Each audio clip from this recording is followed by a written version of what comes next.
അസ്സലാമു അലൈക്കും വറഹ്മത്തുള്ളാഹി തആല വബറകാതുഹു. അൽഹംദുലില്ലാഹ്, കുറഞ്ഞ സമയത്തിൽ കൂടുതൽ കാര്യങ്ങളെന്ന മനോഹരമായ ആശയവുമായി വീണ്ടും നമ്മൾ ഒരുമിച്ച് കൂടിയിരിക്കുകയാണ്. കൽബ് നിറച്ച് ദുആ ചെയ്യുന്നവർ, ഇത് മറ്റുള്ളവരിലേക്ക് എത്തിച്ചു കൊടുക്കുന്നവർ, ഇതിനുവേണ്ടി പരിശ്രമിക്കുന്നവർ, ദുആ ചെയ്യുന്നവർ എല്ലാവർക്കും എല്ലാവിധ ഖൈറും ബറക്കത്തും അല്ലാഹു പ്രദാനിക്കുമാറാകട്ടെ. കേൾക്കുന്ന കാര്യങ്ങൾ ജീവിതത്തിൽ പകർത്താൻ തൗഫീഖ് തന്ന് അനുഗ്രഹിക്കുമാറാകട്ടെ.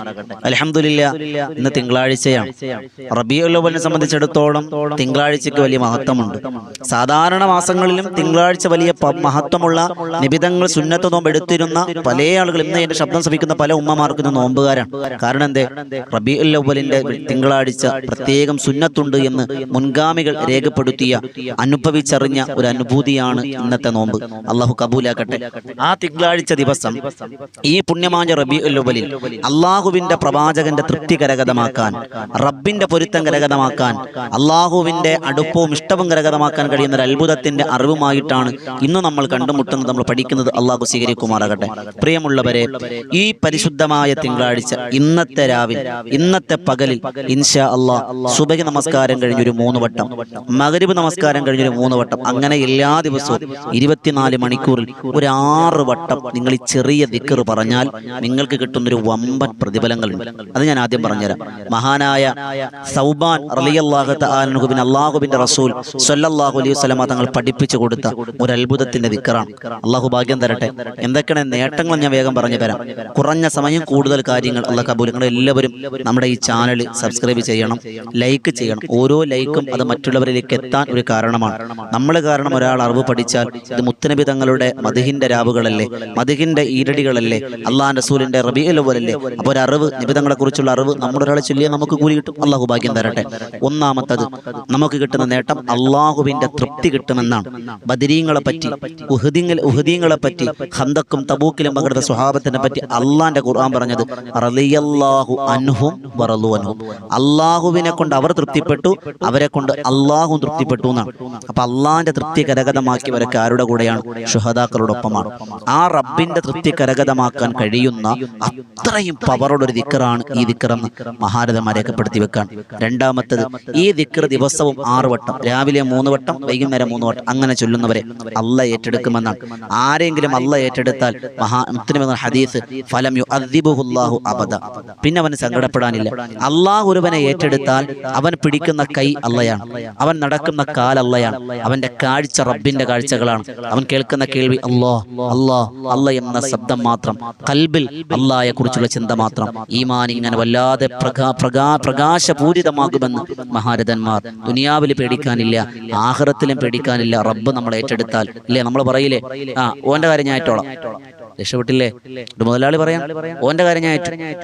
ദർസിൽ പഠിക്കുന്ന ഓരോ മക്കളുടെ കാര്യം ഓരോ വർഷത്തേക്ക് ഓരോരുത്തർ ഏറ്റെടുക്കുമല്ലോ. ഞാൻ ഏറ്റെടുത്തോളാം. അതൊരു വലിയ കാര്യമാണ്. അതൊരു വലിയ അള്ളാഹ് ഏറ്റെടുക്കുമെന്ന് മഹാരഥന്മാർ രേഖപ്പെടുത്തി വെക്കണം. 3 മഹാരഥന്മാർ രേഖപ്പെടുത്തി വെക്കുന്നു. പാപങ്ങൾ പൊറുക്കുകയും അതിലേക്കുള്ള വഴികൾ അള്ളാഹ് അടച്ചു കളയുകയും ചെയ്യും. നമ്മുടെ പാപങ്ങൾ, നമ്മൾ പാപങ്ങൾ തെറ്റ്, ഇന്നലെ നമ്മൾ പറഞ്ഞത് പാപങ്ങൾ സംഭവിച്ചാൽ ചെയ്യേണ്ട 5 കാര്യങ്ങളാണ്. പാപം വരും, സ്വാഭാവികമാണ്. ആ വന്ന പാപങ്ങൾ അള്ളാഹ് പുറത്തു തരികയും, ഇതുവരെയുള്ള പാപങ്ങൾ അള്ളാഹ് പുറത്തു തരികയും, ഇനി പാപത്തിലേക്ക് പോകാതിരിക്കാൻ അള്ളാഹ് വഴി അടയ്ക്കും. നമ്മൾ പലപ്പോഴും ചിന്തിക്കും, പടച്ചവനെ ചെയ്യണ്ട അറിയാതെ ചെയ്തു പോകും. ചെയ്തതിന് ശേഷം പിന്നെ ചിന്തിക്കും, പടച്ചവനെ ചെയ്യണ്ടായിരുന്നു റബ്ബേ. നമ്മുടെ ചിന്തയാണ് അങ്ങനെ. അതിനുള്ള സാധുതകൾ പോലും റബ്ബ് അടയ്ക്കുന്ന മാർഗമാണിതെന്ന് മഹാരഥന്മാരെ രേഖപ്പെടുത്തി വെക്കാൻ. അള്ളാഹു ഭാഗ്യം തരട്ടെ. അപ്പൊ മൂന്നാമത്തത്, തെറ്റുകൾ അള്ളാഹ് പുറത്തു തരികയും. അതിന് വലിയ കാര്യമല്ലേ? തെറ്റുകൾ പൊറുക്കാന്ന് പറഞ്ഞ വലിയ തൗഫീഖല്ലേ? ആ തെറ്റുകൾ പൊറുക്കുന്നതിനോടൊപ്പം ആ തെറ്റ് വരാനുള്ള വഴികളും അള്ളാഹ് അടക്കുമെന്ന് മഹാരഥന്മാർ. അതോടൊപ്പം നാലാമത്തത്, പിശാച് അവനിലെ ഉപദ്രവം ഉണ്ടാക്കൂല. തെറ്റ് സംഭവിക്കുന്ന ആരുടെ കുറ്റം കൊണ്ടാണ്? ശപിക്കപ്പെട്ടാലും പിശാച് നമ്മളെ കീഴ്പ്പെടുത്തും. എടാ, നീ കള്ളു കുടിക്ക്, നീ വ്യഭിചരിക്ക്, ഈ സിനിമ കാണും, കുഴപ്പമൊന്നുമില്ല, രാത്രിയല്ലേ, കുറച്ചേരം ഉറങ്ങുന്നവരൊക്കെ സിനിമ കാണാം, കുറച്ച് പാട്ട് കേൾക്കാം, കുറച്ച് മ്യൂസിക് കേൾക്കാം, ഇത് ഹറാമുകൾ ചെയ്യും. പ്രശ്നമില്ല, ആരറിയാനപ്പ, നീ അസ്തഗ്ഫിറുല്ലാഹ് പറഞ്ഞാൽ മതി, അതങ്ങ് പുറത്തോളും എന്ന് പറഞ്ഞ് നമ്മളെ കൊണ്ട് ഇങ്ങനെ തെറ്റ് ചെയ്യിപ്പിക്കും. ആ ഇബ്ലീസിന്റെ ഉപദ്രവം, അവിടെ ഏറ്റവും വലിയ ശത്രുവാരാണ്? ഖുർആൻ പറഞ്ഞത് ഇന്നഹു ലക്കും അദുവ്വു മുബീൻ, വ്യക്തമായ ശത്രു അത് ഇബ്ലീസാണ്. ആ ഇബ്ലീസിൽ നിന്ന് അള്ളാഹു നമ്മളെ ദൂരോട്ടാക്കും. ഇബ്ലീസ് നമ്മളെ അടുക്കൂല. ഇബ്ലീസിന്റെ ഉപദ്രവങ്ങൾ, കുബുദ്ധികളെ തൊട്ട് അള്ളാഹു നമ്മളെ കാക്കുമെന്ന് മഹാരഥന്മാർ രേഖപ്പെടുത്തി വെക്കാണ്. 5 അഞ്ചാമത്തത് റബ്ബ് നമ്മളെ ഇഷ്ടപ്പെടുമെന്നാണ്. അള്ളാഹു നമ്മളെ ഇഷ്ടപ്പെട്ടാൽ മുഹബ്ബീങ്ങളായി. റബ്ബ് ഇഷ്ടപ്പെട്ടാൽ മുത്തുനിബിതങ്ങൾ നമ്മളെ ഇഷ്ടപ്പെടും. മുത്തുനിബിതങ്ങൾ ഇഷ്ടപ്പെട്ടാൽ അള്ളാന്റെ മലക്കുകൾ ഇഷ്ടപ്പെടും. അള്ളാന്റെ മലക്ക് ഇഷ്ടപ്പെട്ടാൽ അള്ളാന്റെ മലക്കുകളുടെ മുഴുവൻ വ്യൂഹം ഇഷ്ടപ്പെടും. മലക്കുകൾ ഇഷ്ടപ്പെട്ടാൽ ഭൂമിക്ക് താഴെ, ആകാശത്തിന് താഴെ, ഭൂമിക്ക് മുകളിലായുള്ള സർവമാന വസ്തുക്കളും എന്തായാലും നമ്മൾ ഇഷ്ടപ്പെടും. എല്ലാവർക്കും സർവ്വസമ്മതനായി ജീവിക്കാനും ആഖിബത്ത് നന്നാകാനും കഴിയും. അതുപോലെ ആറാമത്തത് സ്വർഗം കണ്ടു മരിക്കാന്നാണ്. അള്ളാന്റെ ഖുർആൻ പറഞ്ഞില്ലേ, അല്ലാ തഖാഫു വലാ തഹ്സനു വഅബ്ശിറു ബിൽ ജന്ന. മരണസമയത്ത് മലക്ക് വന്നിട്ട് പറയും, ഉമ്മ പാപ്പ നിങ്ങൾ കരയണ്ട, നിങ്ങൾ ഈ ദിക്ർ 6 തൊട്ടം ചൊല്ലുവരല്ലേ, നിങ്ങൾ വിഷമിക്കണ്ട, ഇത് അങ്ങോട്ട് നോക്കിയേ, അത് നിങ്ങൾക്ക് സ്വർഗ്ഗാണ്, അത് നിങ്ങളെ സ്വർഗ്ഗാണ്. അള്ളാഹു സ്വീകരിക്കുമാറാകട്ടെ. അപ്പൊ എന്റെ പ്രിയമുള്ളവരെ, ഏഴാമത്തത് മഹാരഥന്മാർ രേഖപ്പെടുത്തി വെക്കുന്നു, നല്ല മരണം, ആഖിബത്ത് നന്നാകും. നമ്മുടെ ജീവിതത്തിന്റെ ഒക്കെ ഏറ്റവും വലിയ സന്തോഷം എവിടെയെന്നറിയോ? അതൊരു ജീവിതത്തിന്റെ പരിസമാപ്തി എവിടെയാണെന്നറിയോ? മരിക്കുമ്പോ ഈമാനോടെ മരിക്കലാണ്.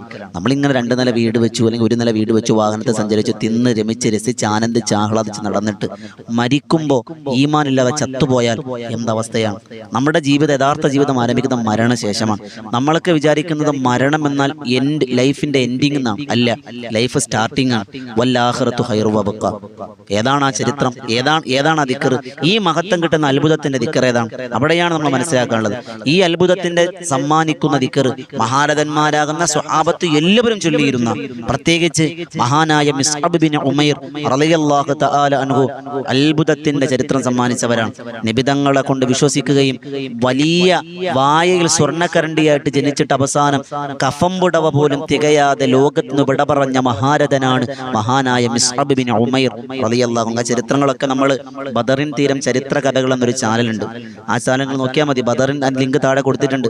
ബദറിൻ തീരം ചരിത്ര കഥകൾ എല്ലാ ദിവസവും ഉച്ചയ്ക്ക് 12 മണിക്ക് നിങ്ങളിലേക്ക് മഹാന്മാരുടെ ചരിത്രങ്ങൾ വളരെ കുറഞ്ഞ സമയം, ഒരു 10 മിനിറ്റിനുള്ളിൽ ജനനം മുതൽ വഫാത്ത് വരെയുള്ള പ്രധാന ഭാഗങ്ങൾ പഠിപ്പിക്കുന്ന ഒരു ചരിത്രമാണ് ബദറിൻ തീരം ചരിത്ര കഥകൾ. എല്ലാവരും ചാനൽ സബ്സ്ക്രൈബ് ചെയ്യണം. ഇതെല്ലാവരും മറ്റുള്ളവരിലേക്ക് എത്തിക്കണം. നമ്മൾ കാരണം മഹാന്മാരെ കുറിച്ച് ഒരാൾ അറിഞ്ഞാൽ ഉപയോഗമല്ലേ, പ്രതിഫലമല്ലേ? അള്ളാഹു ഭാഗ്യം തരട്ടെ. ആ മിസ്അബ് ബിൻ ഉമൈർ റളിയല്ലാഹു അൻഹു ചൊല്ലിയിരുന്ന അത്ഭുതത്തിന്റെ ദിക്റാണ്. എല്ലാവരും ഉപദ്രവിച്ചു, നൊന്ത് പ്രസവിച്ച ഉമ്മ വരെ ഉപദ്രവിക്കാൻ തുടങ്ങി ഇസ്ലാമായതിന്റെ പേരിൽ. അന്ന് മുതൽ ചൊല്ലു തുടങ്ങിയ ദിക്റാണ് ആ ദിക്ർ. ആ ദിക്റിന്റെ മഹത്വം കൊണ്ട് മിസ്അബ് തങ്ങൾക്ക് നല്ല മരണം കിട്ടി, സ്വർഗം കണ്ട് മരിച്ചു, മലക്കുകളുടെ പ്രാർത്ഥനയുണ്ടായി. അത്ര പദവി കിട്ടാൻ കാരണമെല്ലാം ഈ ദിക്റാണ്. ഏതാണ് ആ ദിക്ർ? അതാണ് സ്കില്ലിൽ കാണുന്നത്. റളിയതു ബില്ലാഹി റബ്ബ വബിൽ ഇസ്ലാമി ദീന വബി മുഹമ്മദിൻ സ്വല്ലല്ലാഹു അലൈഹി വസല്ലം നബിയ്യൻ വറസൂല. ഒന്നുകൂടി കേട്ടോ. റളിയതു ബില്ലാഹി റബ്ബ വബിൽ ഇസ്ലാമി ദീനൻ വബി മുഹമ്മദിൻ സ്വല്ലല്ലാഹു അലൈഹി വസല്ലം നബിയ്യൻ വറസൂല. റളിയതു ബില്ലാഹ്, അല്ലാഹനെ കൊണ്ട് ഞാൻ തൃപ്തിപ്പെടുകയാണ്. എന്നിട്ടോ റബ്ബൻ വബിൽ ഇസ്ലാമി ദീന, അല്ലാഹനെ കൊണ്ട് തൃപ്തിപ്പെടുകയും ദീനിനെ കൊണ്ട് ഞാൻ തൃപ്തിപ്പെടുന്നു. അല്ലാഹുവിന്റെ മുത്തുനബി സ്വല്ലല്ലാഹു അലൈഹി വസല്ലം തന്റെ പ്രവാചകനാണെന്ന് റസൂലാണെന്ന് ഞാൻ തൃപ്തിപ്പെടുകയാണ്. നമ്മൾ ഹദ്ദാദ് ചൊല്ലുകയാണ്, റളിയതു ബില്ലാഹി റബ്ബുൽ ഇസ്ലാമി ദീൻ എന്ന് നമ്മൾ പറയുള്ളൂ. പക്ഷെ അതിന്റെ കൂട്ടത്തിൽ മഹാരഥന്മാർ റസൂലും കൂടി ചേർത്തിട്ടുണ്ട്. അതാണ് ഇവിടെ പറഞ്ഞത്. അപ്പോൾ റളിയതു ബില്ലാഹി റബ്ബൻ വബിൽ ഇസ്ലാമി ദീനൻ വബി മുഹമ്മദിൻ സ്വല്ലല്ലാഹു അലൈഹി വസല്ലം നബിയ്യൻ വറസൂല. ഈ ദിക്ർ സുബഹി കഴിഞ്ഞൊരു 3 വട്ടം, മഗ്രിബ് കഴിഞ്ഞൊരു 3 വട്ടം. അപ്പൊ അശുദ്ധി ഉണ്ടെങ്കിലും ഉസ്താദെ, അശുദ്ധി ഉണ്ടെങ്കിലും ചൊല്ലാം. ദിക്ർ എന്ന നിലയിൽ ചൊല്ലാം, പതിവാക്കിക്കൊള്ളി. ഖുർആൻ ആയത്തൊന്നും അല്ലല്ലോ, മനസ്സിൽ തട്ടി അശുദ്ധി ഉള്ളപ്പോഴും ഇല്ലാത്തപ്പോഴും സുബഹി കഴിഞ്ഞൊരു 3 വട്ടം. സുബഹിയുടെ സമയം കഴിഞ്ഞപ്പോൾ സുബഹി നിസ്കരിക്കാൻ പറ്റില്ല, അശുദ്ധിയാണ്. അപ്പൊ സുബഹിയുടെ സമയം കഴിഞ്ഞ ഉടനെ ഒരു 3 വട്ടം ചൊല്ലാം. രാവിലെ എണീക്കുമ്പോൾ 3 വട്ടം ചൊല്ലാം. വൈകുന്നേരം മഗ്രിബ് കഴിഞ്ഞ സമയത്ത് ചൊല്ലാം. അള്ളാഹു ഭാഗ്യം തരട്ടെ. ഈ ദിക്ർ 6 വട്ടം ചൊല്ലിയാൽ മതി. പക്ഷേ ഈ ദിക്ർ 100 വട്ടം ഒരു ദിവസം ചൊല്ലിയാൽ, എല്ലാ ദിവസവും എത്ര സമയം വേണം? ഒരു ദിവസം 100 വട്ടം ഈ ദിക്റിനെ പതിവാക്കിയാൽ അള്ളാഹു അവന്റെ ജീവിതവും മരണവും മരണാനന്തര ജീവിതവും അർശിൽ രേഖപ്പെടുത്തുന്നതാണ്. അള്ളാഹ് ഏറ്റെടുക്കുന്നതാണ്. പിന്നെ അവനൊന്നും പേടിക്കാനില്ല. അത്ര പവർഫുള്ളാണ്. അള്ളാഹു സ്വീകരിക്കുമാറാകട്ടെ. മനസ്സിലാക്കാൻ ഭാഗ്യം തരട്ടെ. ഈ പുണ്യ റബീഉൽ അവ്വലിന്റെ ആദ്യ തിങ്കളാഴ്ച അള്ളാഹ് കബൂലാക്കി അനുഗ്രഹിക്കുമാറാകട്ടെ. നിങ്ങൾക്ക് തരുന്ന സമ്മാനമാണ്. വിധങ്ങൾ പഠിപ്പിച്ച ദിക്റാണ്. അള്ളാഹ് സ്വീകരിക്കുമാറാകട്ടെ. ഇൻഷാ അള്ളാഹ് ഇതുപോലെ നല്ല നല്ല കാര്യങ്ങൾക്ക്, അറിവുകൾക്കായി ഈ വോയിസ് ഓഫ് ഷഫീഖ് എന്ന ചാനൽ എല്ലാവരും ലൈക്ക് ചെയ്യുക, ഷെയർ ചെയ്യുക, മറ്റുള്ളവർക്ക് എത്തിച്ചു കൊടുക്കുക. അള്ളാഹ് സ്വീകരിക്കുമാറാകട്ടെ. പുതിയ ഒരു അറിവുമായി നാളെ നമുക്ക് കണ്ടുമുട്ടാം. ദുആ വസിയത്തോടെ. അസ്സലാമു അലൈക്കും വറഹ്മത്തുള്ളാഹി തആല വബറകാതുഹു.